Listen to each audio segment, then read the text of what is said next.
So Rosie, we've been wandering around Showfields, Uh-huh. doing some random things. What have we been doing today? We've been dropping off job request forms to loads of different people who live all over the area. We reckon we've dropped about 400 flyers today, and we haven't actually been to all of the houses yet. Meeting people, finding out what we could do to help them, making some new friends, having some good conversations. So what are you looking forward to during the noise?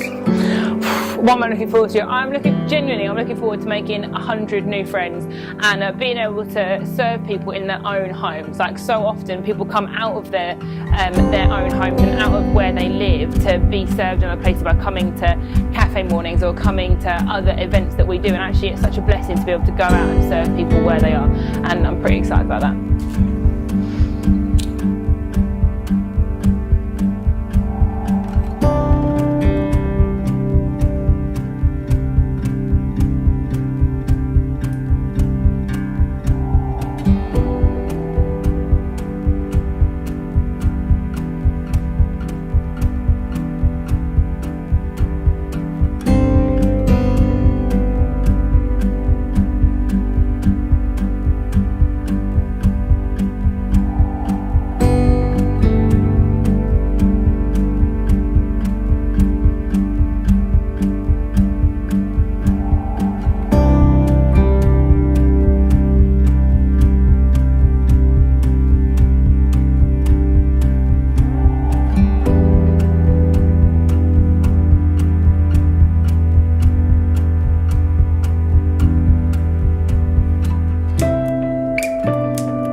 So if you want to come along, we're going to be meeting at Broadmead Church from 11 o'clock Tuesday to Friday of next week. That is the 8th to the 11th of April. We would love to see you there. Please come along.